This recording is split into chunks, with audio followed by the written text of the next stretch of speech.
So hello guys, welcome to SP law.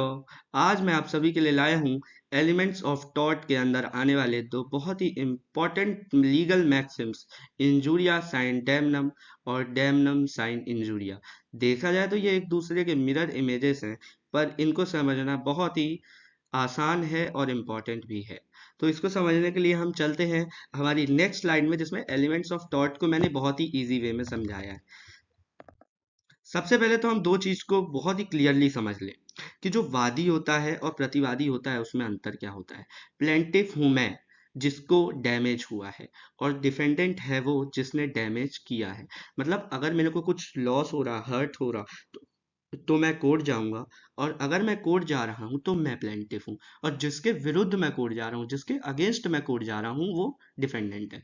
तो जो सबसे पहला एसेंशियल इंपॉर्टेंट है टॉर्ट का, वो है an act should be done on the part of the defendant. जो डिफेंडेंट है, जिसके विरुद्ध मैं कोर्ट में जा रहा हूँ, जिस प्रतिवादी के विरुद्ध मैं वाद के द्वारा कोर्ट में जा रहा हूँ, उसके द्वारा कोई ऐसा एक्ट करना चाहिए जिससे मेरे को कोई कंसिक्वेंशियल डैमेज हो। अब कंसिक्वेंशियल तो एक बहुत ही भारी वर्ड लगता है समझने में, पर इसका सीधा सा मतलब ये है कि मुझे कोई रिजल्ट में डैमेज हो रहा हो उसके एक्ट से। कंसिक्वेंशियल डैमेज मतलब रिजल्टेंट डैमेज, मतलब उसके एक्ट से मुझे कुछ रिजल्ट हो रहा हो, कोई डैमेज हो रहा हो, जिसके लिए मैं कंपेंसेशन मांगने कोर्ट से जा रहा हूँ। तो अब क्योंकि इसको समझना बहुत ही टफ है कि कंसिक्वेंशियल डैमेज जो हो रहा है वो किस हद तक हो रहा है, कौन सा जो एक्ट है वो किस हद तक आपको कंसिक्वेंशियल डैमेज कॉज कर रहा है प्लेंटिफ को। तो ये समझने के लिए जो दो लीगल मैक्सिम बनाए गए थे वो इसी से निकलते हैं। वो लीगल मैक्सिम कोई अलग से नहीं बनाए गए थे, ये सेकंड जो एलिमेंट है टॉर्ट का, उससे ही निकलते हैं। तो जो दो एलिमेंट्स हैं वो है तुम्हारे injuria sine damnum and damnum sine injuria. तो इसको समझने के लिए नेक्स्ट स्लाइड में चलते हैं। तो इंजूरिया साइन डैमनम, इसको समझने के लिए पहले अपन इसको तीन भाग में तोड़ देते हैं, इंजूरिया साइन और डैमनम। इंजूरिया का मतलब सबसे पहले अपन समझ लें कि वॉयलेशन ऑफ लीगल राइट होता है, मतलब किसी के भी कानूनी अधिकारों का उल्लंघन। मेरा चुनाव में वोट करना, मतदान देना एक कानूनिक अधिकार है, और अगर उससे मेरे को कोई डिटेन कर रहा है या मेरे को कोई रोक रहा है, रिस्ट्रेन लगा रहा है मेरे ऊपर कि मैं किसी को वोट ना कर पाऊं, वो एक तरीके का मेरा लीगल राइट्स का उल्लंघन है। उसके लिए मैं कोर्ट में जा सकता हूं भरपाई के लिए। तो यही चीज हो गई आपकी इंजूरिया। और साइन मतलब होता है विदाउट, जो कि एक लीगल टर्म है, लीगल मैक्सिम है। तो उसके अंदर का जो एक टर्म है वो लैटिन टर्म है साइन, जिसका मतलब होता है विदाउट। और डैमनम मतलब होता है डैमेज, हर्ट, लॉस। एक चीज आप समझ लेंगे, यहाँ पे डैमनम का मतलब डैमेज तो है, पर डैमेज और डैमेजेस में अंतर होता है। जो डैमेजेस हैं वो आपको कंसिक्वेंसेस में जो आपको कंपेंसेशन दे रहे हैं, उसको भी डैमेजेस कहा जाता है, लेकिन जो हार्म, डैमेज और लॉस हो रहा है वो अलग चीज है। तो यहाँ का जो डैमनम है, इसका मतलब है आपको कुछ हार्म हो रहा हो, डैमेज हो रहा हो, हर्ट हो रहा हो, प्लेंटिफ को कोई हार्म हो रहा हो, डैमेज हो रहा हो, लॉस हो रहा हो due to the act of defendant. ये समझना बहुत ही इंपॉर्टेंट था। अब एक चीज बहुत इंपॉर्टेंट आती है कि ये जो होगा वो एक्शनेबल पर से होगा।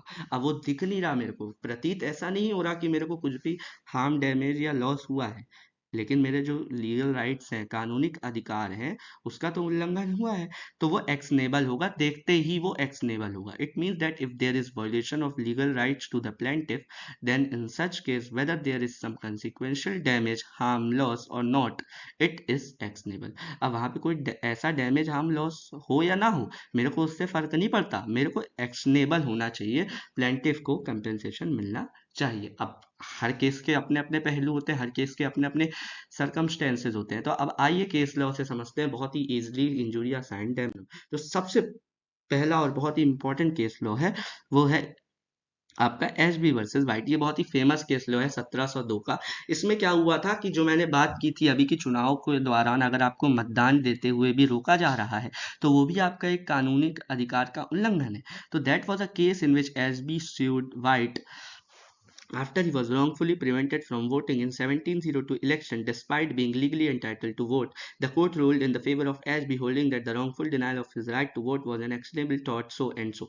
तो अब इस चीज को अपन अगर इसमें ज्यादा ना जाए पैराग्राफ में, अगर मैं इसको आपको समरी एक सार समझाऊं, तो इसका मतलब ये है कि एस बी एक ऐसा पर्सन था जो कि वोट देने के लिए लेजिबल था, लायबल, मतलब ये एलिजिबल था। लेकिन जो वाइट था वो एक रिटर्निंग ऑफिसर था, उसने उसको रिस्ट्रेंट लगा दिया वोट देने से, पार्लियामेंट्री इलेक्शन में उसको वोट देने से रोक लगा दिया। हालांकि जो कॉन्सिक्वेंस था वो ये था कि एसबी जिसको चाहता था वही जीता, उसको उससे कोई डैमेज लॉस या हर्ट नहीं हुआ, लेकिन जो उसके कानूनी अधिकार था मत देने का, उससे तो वो वंचित रह गया। तो अब उसी चीज की भरपाई करने के लिए एसबी जाता है कोर्ट, और एसबी हमारा बन जाता है प्लेंटिफ, और वाइट हमारा बन जाता है डिफेंडेंट। तो यही केस में क्या होता है कि फिर एचबी को कंपेंसेशन दिया जाता है। तो सिंपल था, यही था हमारा injurious and damage, that violation of legal right without causing damage, loss, hurt to the plant. Now come to the second case law, which is the another exemplary damage case law, Bhim Singh versus State of Jammu Kashmir, which was an important case of 1985। इसमें क्या हुआ था, भीम सिंह एक MLA है हमारे, उनको parliamentary session को attend करने से रोका गया था एक पुलिस के अधिकारी के द्वारा। एक पुलिस अधिकारी ने उसको डिटेन करके जेल में डाल दिया, और सेशन से सेशन से अटेंड करने से रोक लगा दी। और जो पहली चीज होती है जिसको मजिस्ट्रेट के पास पेश किया जाता है, वो भी नहीं किया। तो दूसरा उल्लंघन तो ये हो गया, पहला उल्लंघन कॉन्स्टिट्यूशनल राइट का हो गया, दूसरा हो गया कि उसको असेंबली में नहीं जाने दिया, तीसरा ये हुआ कि उसको मजिस्ट्रेट के पास नहीं पेश किया गया, और चौथा ये हो गया कि उसको बिना कोई मतलब के उसको जेल में डाल दिया गया। तो चार चीजों का कानूनी का उल्लंघन। तो हमारी माननीय न्यायपालिका ने, हमारी माननीय कोर्ट ने इसमें ये रूलिंग दी कि प्यूनिटिव डैमेज इसमें दिए जाने चाहिए, मतलब एक ऐसा एग्जाम्पल सेट किया जाना चाहिए जिससे आगे चल के कोई भी ऐसा एक्ट ना हो, जिससे ऐसे कोई भी एक्ट ना हो, जैसे भीम सिंह के जैसा कोई और अन्य व्यक्ति ना हो जिसको ऐसी क्षति हो, लीगल वायलेशन का उल्लंघन हो। मतलब उसको कोई ऐसा डैमेज नहीं हुआ, कोई ऐसा बहुत बड़ा लॉस हर्ट नहीं हुआ, लेकिन उसका जो लीगल कानूनी अधिकार है, चार बड़े कानूनी अधिकार का उल्लंघन हुआ। तो इसीलिए उसका जो इंजूरियस एंड डैमनम मैक्सिम थी इसमें एप्लीकेबल थी। Now let's come to the another legal maxim, damnum sine injuria. अब इसको भी अगर अपन तोड़ तोड़ कर स्प्लिट कर कर समझे, तो डैमनम साइन इंजूरिया, इसको देखा जाए तो ये एक तरीके से उसकी मिरर इमेज रख दी है हमारे सामने, यानी कि ठीक उसका उल्टा, हार्म, लॉस और डैमेज। हमको दिख रहा है कि भाई उसको डैमेज हो रहा है, हमको दिख रहा है कि भाई वो क्षति से गुजर रहा है, लेकिन जो क्षति हुई है उसको, उसका जो कॉज है वो कानूनी अधिकार के उल्लंघन से नहीं हुआ है, यानी कि कोई भी लीगल राइट के उसका वायलेशन नहीं हुआ है। There was no violation of legal right, although as a result harm, loss and damage were suffered by the plaintiff. तो इसके लिए भी प्लेंटिफ कोर्ट जा सकता है। अब वो सरकमस्टेंस, यानी हर केस के पहलू पे डिपेंड करेगा कि क्या उसको, प्लेंटिफ को, वादी को, जो भी कोर्ट में गया उसको कंपेंसेशन दिया जाना चाहिए या नहीं दिया जाना चाहिए। आइए इसको भी केस लॉ से समझते हैं। दो केस लॉ मैंने इसके भी लाए हैं जिससे आपको बहुत ही इंपॉर्टेंट तरीके से, बहुत ही आसान तरीके से समझ में आ जाएगा। सबसे पहला केस लॉ लाया हूँ, ऊषा बैन वर्सेस भाग लक्ष्मी चित्र मंदिर। इसमें ऊषा बैन का कोई भी आपका लीगल राइट का वायलेशन नहीं हुआ है, सिर्फ उषा बहन को धार्मिक धारणा की उसकी क्षति हुई थी। कैसे हुई थी धार्मिक धारणा की क्षति? तो क्या हुआ था कि भाग्य लक्ष्मी चित्र मंदिर एसोसिएशन ने एक फिल्म लाई थी जिसमें संतोषी माँ और लक्ष्मी माँ को ज्वेलर्स दिखाया गया था। अब इससे किसी के भी सेंटिमेंटल, जो कि हमारे सनातन धर्म को मानता है, उससे उसकी जो सेंटिमेंटल फीलिंग्स है वो तो हर्ट हुई, ऑल दो ये चीज मैं मानता हूँ, लेकिन कोई भी लीगल राइट का वायलेशन नहीं हुआ।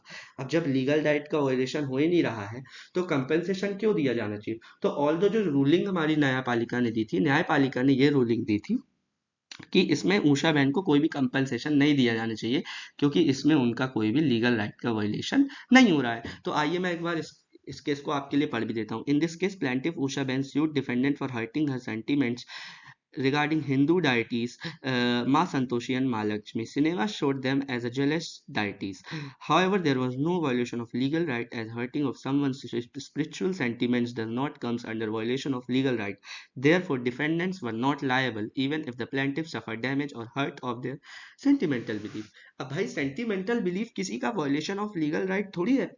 लॉ ने थोड़ी बोला है कि सेंटिमेंटल बिलीफ जो है वो आपका एक लीगल राइट है, नहीं है। लीगल राइट तो आपका किसी भी रिलीजन को फॉलो करना है, सेंटिमेंटल बिलीफ को नहीं। तो सेंटिमेंटल बिलीफ यानी कि आपके धार्मिक धारणा का अगर उल्लंघन हो रहा है तो उसके लिए आपको कोई भी कंपेंसेशन नहीं दिया जाएगा। चलिए आते हैं हमारे अगले केस में। अगला केस था UP municipal versus Ram Singh. अब इस केस में भाई, इस केस को समझना तो बहुत ही आसान काम है, क्योंकि यूपी म्युनिसिपल कॉरपोरेशन ने तो वही काम किया था जो उसका काम करने का, जो उसको बनाने का मुख्य आधार है। उन उसको बनाने का जो मेन काम था वो ये था कि लोगों की सुविधा के लिए वो रोड बनाए। तो यूपी म्युनिसिपल कॉरपोरेशन ने सिंपली एक रोड बनाई, लेकिन उस रोड से राम सिंह के बिजनेस को हर्ट हुआ, उसको डैमेज हुआ, उसको लॉस हुआ, है ना। उसके बिजनेस को डैमेज हुआ, हमको दिख भी रहा, हमको पता भी है कि उसके बिजनेस को लॉस हो रहा, लेकिन लीगल राइट का तो वायलेशन नहीं हो रहा, क्योंकि यूपी म्युनिसिपल कॉरपोरेशन ने तो सिर्फ अपना काम ही किया है। So the concept of damnum sine injuria was applied because in this case the plaintiff Ram Singh was a shopkeeper who claimed that the construction of a public road near his shop had caused a decrease in his business and financial loss. However, the court ruled that although Ram Singh suffered a loss damage, there was no violation of his legal rights injuria by the municipal corporation. The court held that damnum sine injuria applies because the public authority had exercised its right to construct a road which was a lawful and in public interest. The fact that Ram Singh's business suffered as a result, did not constitute a legal injury, as no wrongful act was committed by municipal corporation. The case reaffirmed that damage alone without a breach of legal right does not lead to liability. मतलब इससे जो UP municipal corporation है वो जिम्मेदार नहीं हो सकता, liable नहीं हो सकता। क्यों नहीं लायबल हो सकता भाई? क्योंकि राम सिंह को हर्ट लॉस हो रहा है, लेकिन वो उसने ऐसा कुछ नहीं किया यूपी म्युनिसिपल कॉर्पोरेशन ने कि उसका कानूनी अधिकार का उल्लंघन हो। उसने तो सिर्फ अपना काम किया, उसने तो सिर्फ लोगों को एक सुविधा प्रदान करी है। उसका काम था कि रोड बनाए पब्लिक के लिए, पब्लिक की सुविधा के लिए एक रोड बनाए, और यूपी म्युनिसिपल कॉर्पोरेशन ने सिंपली एक रोड बनाई थी। अब राम सिंह, उसने उसने एक प्रतिवादी के ऊपर दायर तो किया केस, लेकिन ये केस उसके विरुद्ध ही चला गया। क्यों चला गया? क्योंकि because there was no violation of legal right. तो मैं होप करता हूँ कि आप लोगों को ये लीगल मैक्सिम बहुत ही अच्छे तरीके से समझ आ गया होगा, क्योंकि ये जो दोनों केस लॉज, दो केस लॉज मैंने दोनों लीगल मैक्सिम्स के लिए लिया है, वो बहुत ही इजी केस लॉज हैं और बहुत ही अच्छे से इन दोनों लीगल मैक्सिम्स को समझाते हैं। तो कंक्लूजन में अगर समझना चाहें, एक शॉर्ट नोट्स आप बना सकते हैं बेसिकली अपने माइंड में। Injurious and damnum violation of legal rights without damage, loss और hurt. Damnum sine injuria, damage, hurt और loss without violation of legal right. बस सीधा सा बात थी, ये दोनों एक दूसरे के मिरर इमेज थे। अगर आपने किसी एक को भी समझ लिया तो दूसरे को बहुत ही इजीली समझा जा सकता है। अगर आपको वीडियो अच्छी लगी हो तो प्लीज़ लाइक, सब्सक्राइब और शेयर करें, और अगर कोई भी डाउट हो तो कमेंट करें। Thank you. Have a good day.